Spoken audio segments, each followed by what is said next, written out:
জাতীয় সংসদে আপনার সভাপতিত্বেই একটি বিল সংশোধনী সহ পাস হয়ে গেল, জুলাই গণঅভ্যুত্থান স্মৃতি জাদুঘর বিল 2026। এই আপনি জানেন মাননীয় স্পিকার যে অন্তর্বর্তী সরকারের অধ্যাদেশগুলোকে নিয়ে একটা বিশেষ কমিটি করা হয়েছিল, যেই কমিটিতে 98টি অধ্যাদেশ সম্পর্কে আমরা ঐক্যমত পোষণ করেছি যে 98টি অধ্যাদেশ অ্যাজ ইট ইজ এটা সংসদে আসবে বিল আকারে এবং পাস হবে। বাকিগুলোতে কিছুটাতে নোট অফ ডিসেন্ট সংশোধনী আছে, সেটা নিয়ে আলোচনা হবে। মাননীয় স্পিকার, এই জুলাই গণঅভ্যুত্থান স্মৃতি জাদুঘর বিল 2026 সেটা কিন্তু সেই 98টি অধ্যাদেশের একটি, যেটা নিয়ে সবাই ঐক্যমত ছিল, সরকারি দল বিরোধী দল, যে এই বিলটা যেভাবে অন্তর্বর্তী সরকারের সময় রচিত হয়েছে, গৃহীত হয়েছে, সেভাবে এটা পাস হবে। এখন আজকে যখন এটি পাস করার বা বিলটি উত্থাপনের সময় আসলো, দেখুন আধা ঘন্টা আগে একটা সংশোধনী দেওয়া হলো মাননীয় স্পিকার। এখানে সংশোধনী যে কেউ দিতে পারে মাননীয় স্পিকার, যে 98টাতে ঐক্যমত আমরাও করেছি, সেই 98টার প্রত্যেকটাতে আমরা আপত্তি এবং সংশোধনী দিতে পারতাম, কিন্তু মাননীয় স্পিকার এটা আমরা প্রতিবাদ জানাচ্ছি।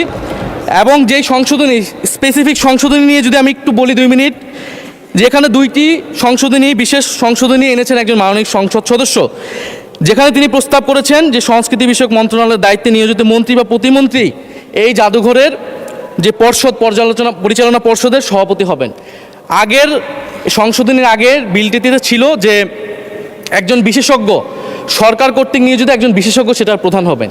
এখানে কিন্তু সরকারই নিয়োগ দিবেন, কিন্তু সংস্কৃতি মন্ত্রণালয়ের অধীনে অনেকগুলো প্রতিষ্ঠান আছে, শিল্পকলা আছে, নজরুল একাডেমি আছে, বাংলা একাডেমি আছে, জাতীয় জাদুঘর আছে। এই প্রতিষ্ঠানগুলো কিন্তু, এটা মাননীয় স্পিকার আপনি যেমন রেওয়াজের কথা বলেন, এটাও কিন্তু রেওয়াজ, এখানে বিশেষ সংশ্লিষ্ট ব্যক্তি যাদের সাহিত্য, ইতিহাস, সংস্কৃতি এক্সপার্টাইজ আছে বা জাদুঘর নিয়ে এক্সপার্টাইজ আছে, তাদেরকে সেই দায়িত্বগুলো দেওয়া হয়। সেই ধারাবাহিকতাতেই জুলাই গণঅভ্যুত্থান স্মৃতি জাদুঘর, এটা কিন্তু কোনো শাখা জাদুঘর না, এটা একটা স্বতন্ত্র, একটা বিশেষায়িত জাদুঘর।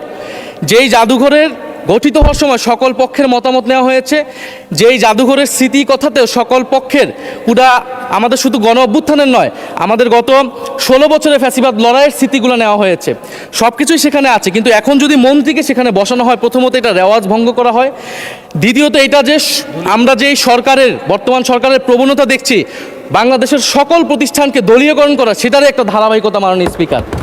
আমরা দেখেছি বাংলাদেশ ব্যাংক দখল হয়ে, ব্যাংককে দলীয়করণ করা হয়েছে, স্থানীয় সরকার প্রতিষ্ঠানগুলোকে দলীয়করণ করা হচ্ছে, এমনকি ক্রিকেট বোর্ড, সেখানেও মাননীয় স্পিকার দলীয়করণ, পরিবারকরণ সব কিছু করা হয়ে গেছে। আমাদের মাননীয় মন্ত্রীদের সন্তানরা সেই ক্রিকেট বোর্ডের সদস্য হয়ে গেছে। এখন আমাদের জুলাই গণঅভ্যুত্থান জাদুঘর, সেইখানে মাননীয় মন্ত্রীকে কেন সভাপতি হতে হবে?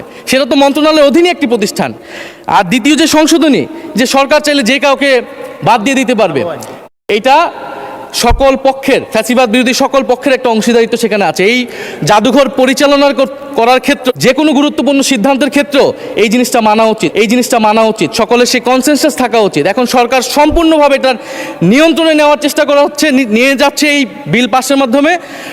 ফলে আমি আপনার বাদ দিয়ে এটা এখনই যেইভাবেই এটা বিল ছিল, যে ঐক্যমত হয়েছিল বিশেষ কমিটিতে, সেই অনুযায়ী যাতে এই বিলটি আবার পাস করার ব্যবস্থা করা হয়, বা সেই অনুযায়ী আইন অনুযায়ী ব্যবস্থা গ্রহণ করা হয় মাননীয় স্পিকার। আর না হলে আমাদের এখানে থাকার কোনো দরকার নেই। সরকারের নজিরবিহীন যেভাবে দলীয়করণ চলতেছেন প্রতিষ্ঠানগুলোকে, আমাদের দেশে প্রতিষ্ঠানগুলো এই কারণেই দাঁড়ায় না, কারণ সরকার, তার দল, তার গুন্ডা বাহিনী, রাজনীতিবিদ সব কিছুকে তার নিয়ন্ত্রণে কেন থাকতে হবে? মাননীয় স্পিকার, আপনাকে ধন্যবাদ।